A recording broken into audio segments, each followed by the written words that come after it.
кто меня не знает, я Исулу, и это канал Fancy Something. И меня волнует вопрос, где мой Оскар? Неожиданное начало, да? Я понимаю, что вам непривычно видеть такой интерьер. Все верно, мы снимаем выездную переделку квартиры. Я думаю, может быть, это станет постоянной рубрикой на канале. Это будет что-то типа Loft Project, но уже на выезде. И я все никак не могу придумать название. Есть идеи? Можете мне помочь? Напишите в комментариях ваш вариант. Я сейчас стою, и напротив меня получившийся результат. И спойлер, интрига, мне кажется, что это самый лучший интерьер, который у меня только был. Точнее, не у меня, а у моего друга Вани. Вы с ним еще познакомитесь, но чуть позже. И представляете, это видео мы снимаем вместе с Тикурила. Вы знаете, я давний фанат красок Тикурила. Они легко моются, легко наносятся. Они создают идеальное покрытие, и у них огромная палитра цветов, более 20 тысяч оттенков. Я перепробовала кучу разных красок, и поверьте, я знаю, о чем говорю. Все проверено временем и лофт-проджектами. Это известный во всем мире бренд. Краска продается в Казахстане, в Астане и во многих других городах Казахстана. Ссылки на соцсети Тикурила, где можно купить краску, я оставлю в описании под видео. А теперь давайте вернемся назад и посмотрим, с чего все начиналось. Привет, Ваня! Привет, добро пожаловать! Я пришла к тебе, чтобы задать 10 вопросов. Конечно, заходите. Ты живешь один? Нет, я живу с этим прекрасным песиком.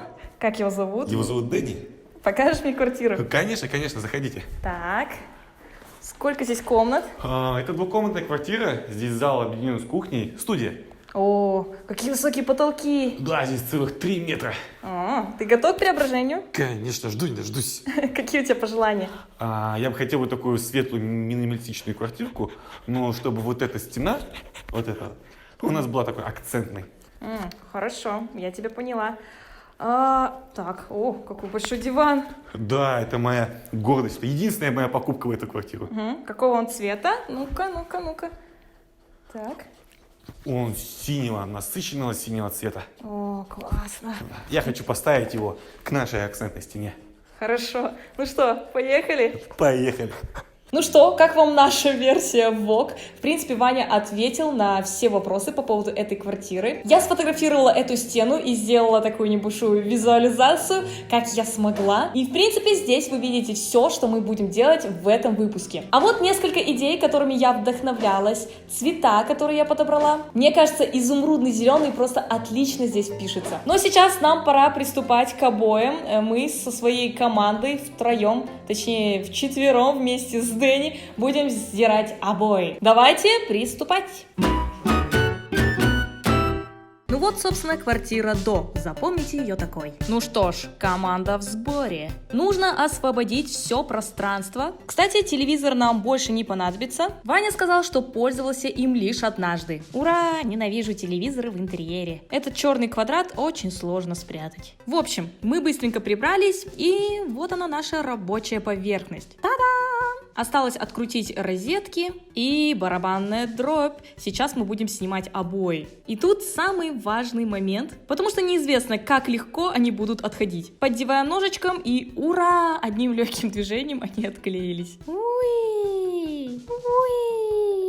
В общем, обои мы сняли примерно за полчаса. Просто изи. Но единственный момент, в одном месте у нас отвалилась штукатурка. Да, это неприятная новость, но хорошо, что штукатурка обвалилась не по всей стене, а только сбоку. И обои официально сняты. Видите, в этих местах отвалилась штукатурка, ее нужно зашкурить. Если штукатурка на месте, но она очень хлипенько держится, ее лучше снять, чтобы уже в дальнейшем она не отвалилась. Все места прошкуриваем, а также прошкуриваем всю стену. Если есть какие-то царапинки, ямочки, они, скорее всего, будут. Так как стена из гипсокартона, от телевизора остались дырки от гвоздей. Поэтому их я заполнила шпатлевкой из шприца. Так шпатлевка попадает внутрь и заполняет все дыры. Мы содрали все обои, вы слышите? Эхо.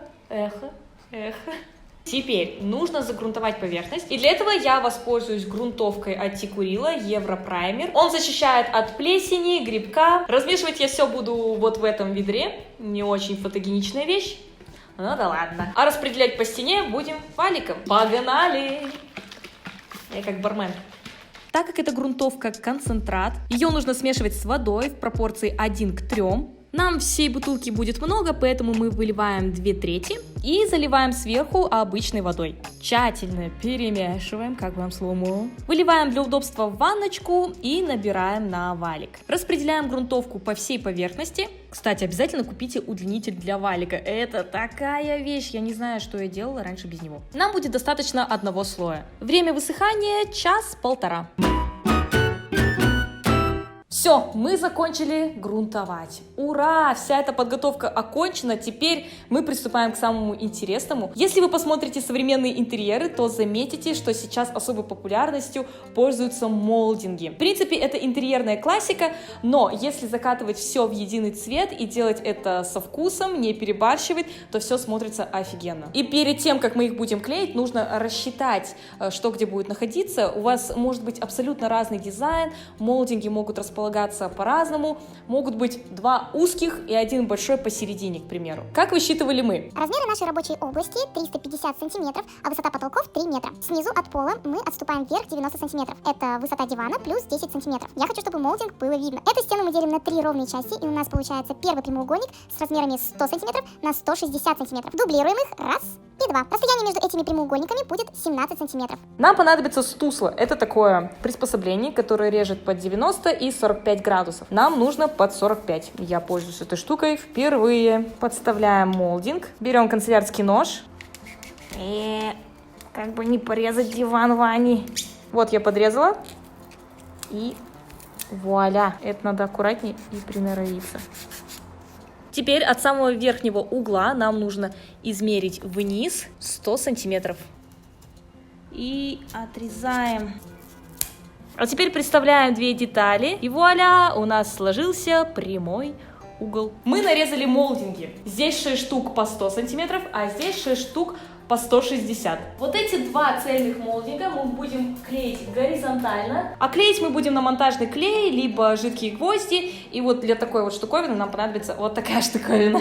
Понятно все? Да? Поехали. Вот тут очень важна мера, чтобы клей не вылезал. Поэтому этот способ мы назвали толстыми гусеничками. Делали отрывками для экономии клея.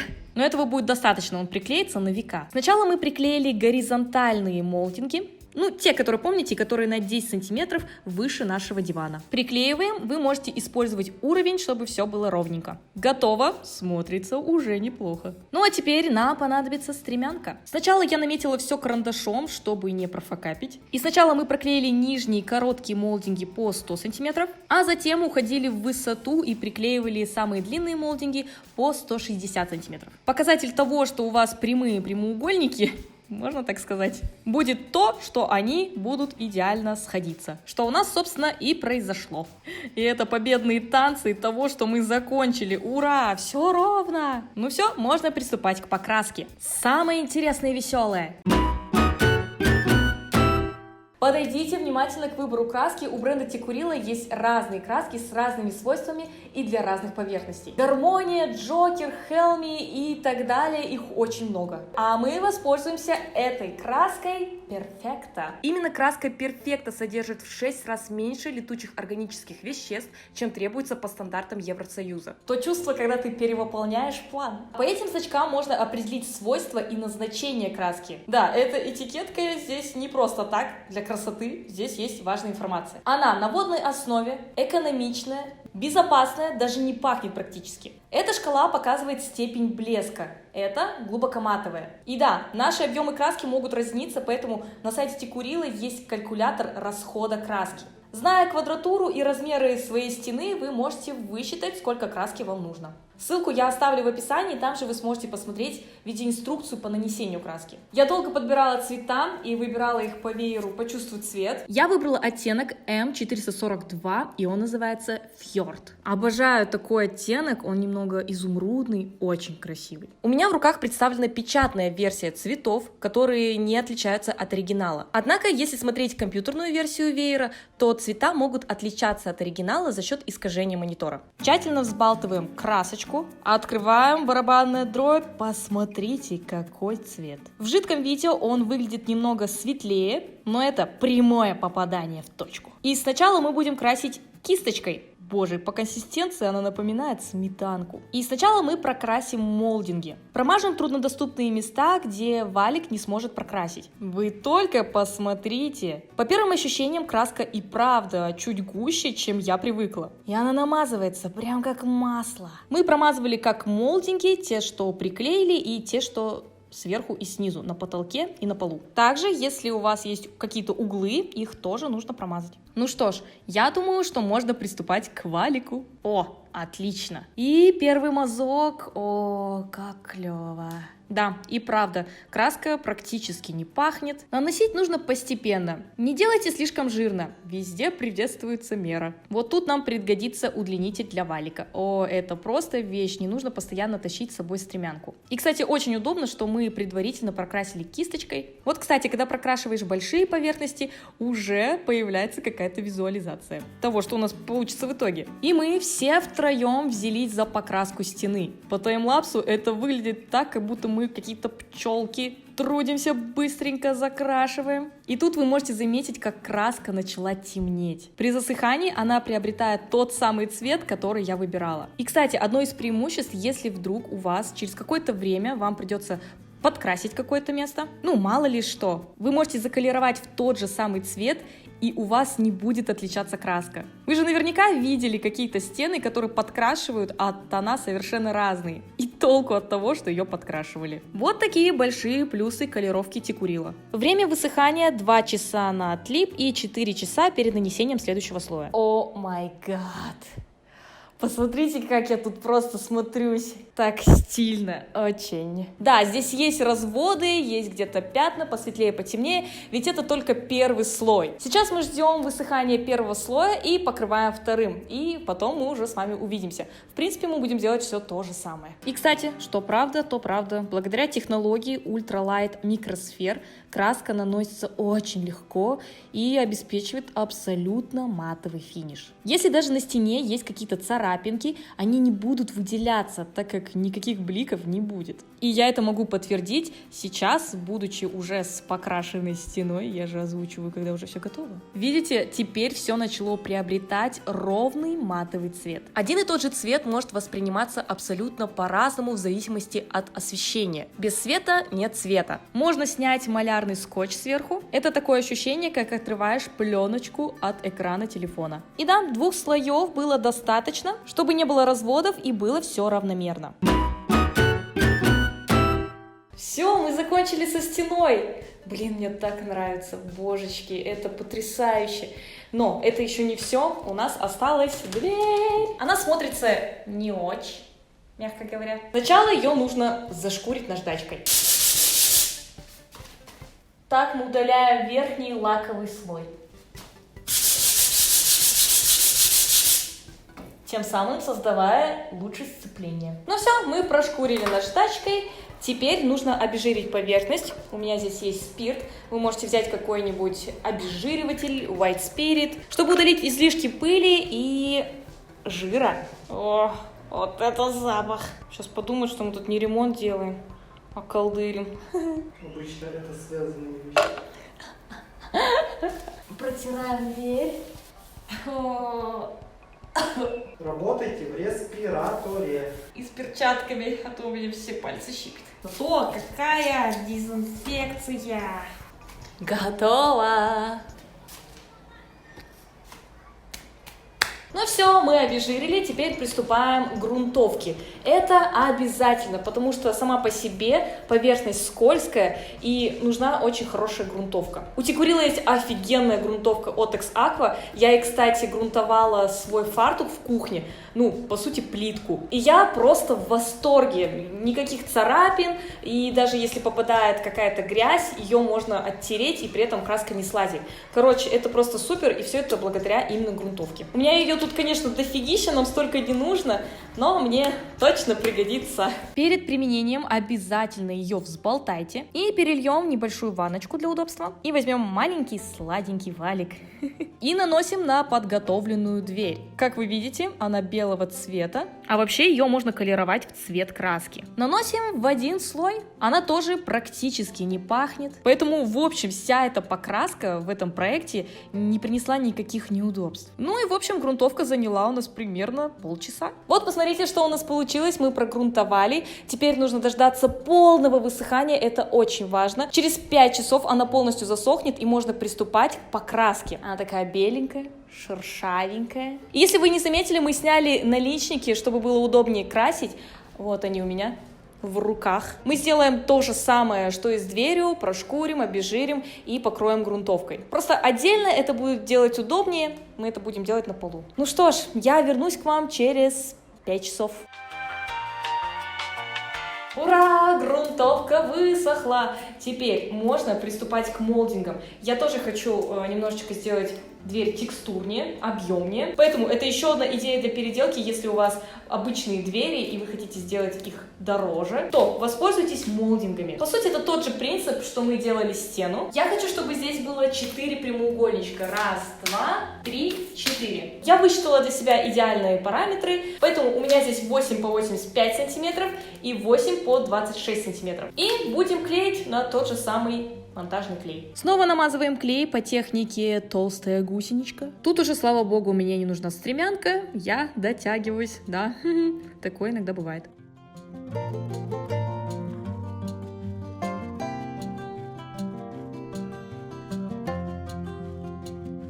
И, кажись, все готово. Посмотрите, как дверь уже преобразилась. Теперь те наличники, которые мы уже предварительно подготовили, прибиваем обратно. И, как вы видите, сверху есть гигантская дырень. Я не знаю, о чем думали строители, когда это делали. Эту дырку они просто закрыли обоями. И мы решили эту проблему еще одним молдингом, но уже широким и более рельефным. Сделаем что-то типа короны. И получится такая дверь в американском стиле, в стиле современной классики. На том же стусле мы его ровненько подрезали под прямым углом и отпилили по ширине дверей с наличниками. Смотрится круто. Немножко странно, но круто. Когда все это покроется в черный цвет, все будет выглядеть совсем по-другому. Красить мы будем краской Helmi. Это специальная краска для мебели. Краски Helmi делятся на Helmi 10, 30 и 80. Helmi 80 это глянцевая, Helmi 30 это полуматовая и Helmi 10 матовая. Этот оттенок я тоже выбирала в палитре «Почувствуй цвет». Это оттенок полночь Y498. Это прям насыщенный черный цвет. Она тоже на водной основе, она практически не пахнет,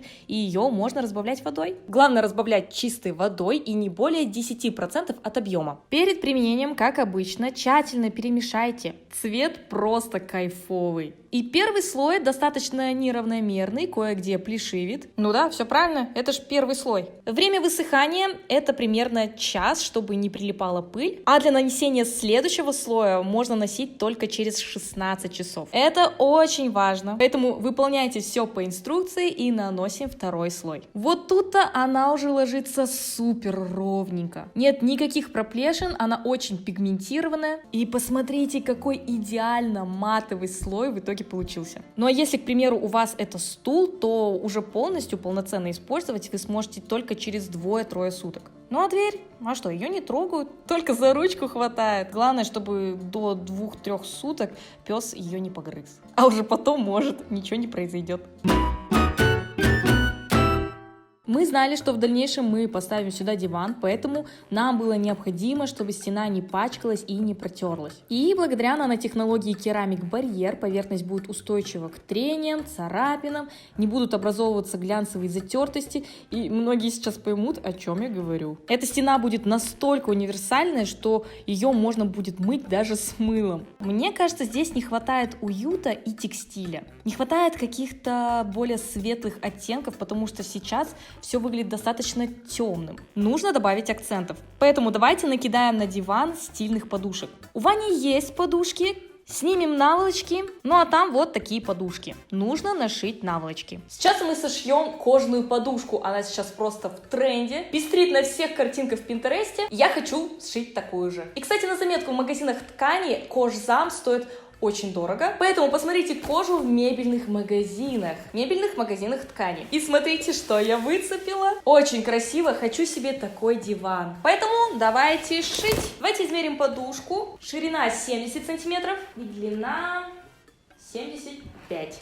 С изнаночной стороны ставим метки. К каждой мерке я прибавила плюс 5 сантиметров. на припуске и свободное облекание. Поэтому я разметила метки 75 на 80 сантиметров. И в итоге у меня получился прямоугольник с размерами 75 сантиметров на 160. Складываем ткань вместе, но только, правда, лицевой стороной вовнутрь. И прошиваем два края на швейной машинке. Один край оставьте свободным, чтобы он напоминал вам мешок. Выворачиваем наволочку наизнанку, смотрите-ка, уже похоже, и засовываем туда подушку. Так как подушка твердая, я не могла оставить небольшое отверстие, пришлось оставить полностью свободный край, иначе нельзя было бы просунуть. И верхний край зашиваем, либо пришиваем молнию, и наша подушка готова. И совет. Если вы шьете кожаную подушку, то чехол должен быть слегка большеват. Это придает дороговизны подушке, потому что если бы он был в облипочку, притык, когда ты садишься, складки не образовываются, и он вот такой вот обтекаемый. Я, конечно, люблю все обтекаемое, но не в этот раз. А когда у вас немного чехол свободный, вы садитесь и образовываются очень красивые, дорогие складочки, как у дорогих кожаных диванов. Поэтому имейте в виду, делаем чехол на 5 сантиметров больше ваших мерок. Теперь я хочу сшить две льняные наволочки. И так как у нас вся комната темная, я использую светлые оттенки. И здесь вот такой преимущественно белый цвет с черными полосочками. То, что надо. Мне не очень повезло, и у меня оляпистые подушки, и они будут просвечивать через ткань, поэтому учитывайте это заранее и нашейте для них еще одни белые чехлы. Я измерила подушку, затем сложила ткань лицевой стороной друг к другу и прошила вот в этих местах. Сверху короткий край должен быть свободным. Прошиваем. Края желательно оверложить, либо пройти зигзагом. Готово. А вот моя подушечка уже в чехле, не обращайте внимания на его вид. Засовываем подушку и вуаля!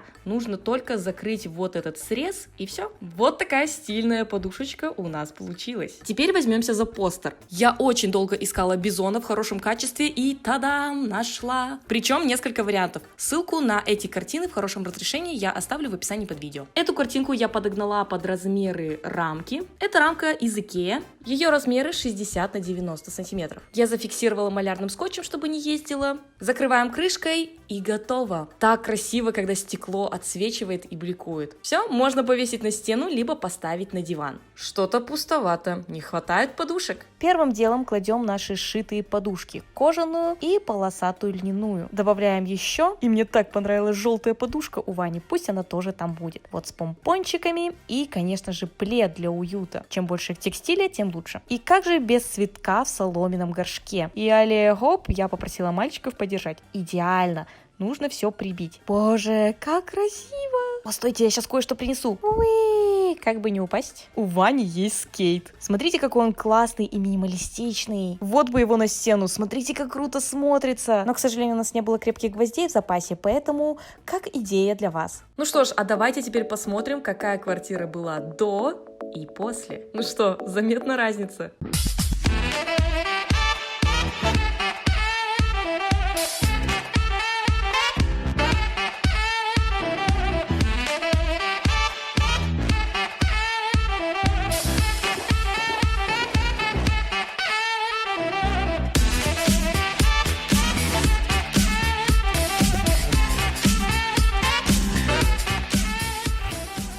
Надеюсь, вам понравилось видео. Я думаю, что это была просто одна из лучших работ. Мне очень нравится. Прям, знаете, как картинка из Пинтереста. И это прям такой бальзам на душу. Вот как я представляла, все так и воплотилось в реальность. И спасибо большое Тикурила. И я давно уже вдохновляюсь их постами в Инстаграм и в Фейсбуке. Они делятся стильными идеями по декору комнаты с использованием их красок. Еще сильнее вдохновляешься, зная, какая краска, какой оттенок на картинке. Понимаешь, что все реально, и ты можешь повторить точно так же. В общем-то, как и я воплотила свою мечту из Pinterest. Поэтому зайдите тоже, я знаю, вам такое понравится. Все ссылки я оставлю в описании под видео. Там много полезной информации. Я буду ждать ваших комментариев, вашу реакцию на нашу переделку. Надеюсь, вам понравился наш новый проект. Если да, то поддержите нас лайками. Вроде бы простое такое действие поставить лайк, а это такая большая поддержка в продвижении для меня. Мы очень старались, поэтому надеюсь, вам понравилось. Если вам нравятся такие видео с переделками интерьера, интерьеров, то посмотрите этот плейлист с Loft Project. Там мы переделывали кухню, спальню и, в принципе, все комнаты, поэтому обязательно гляньте. Ну а также подписывайтесь на мой канал Fancy Something, если вы здесь впервые, а также у меня есть второй канал Айсулу Нуртаева. Я активно работаю над всеми каналами, поэтому будет интересно, обязательно подписывайтесь. Ну, а я с вами прощаюсь, и мы увидимся с вами в следующем видео. Всех целую, всем пока!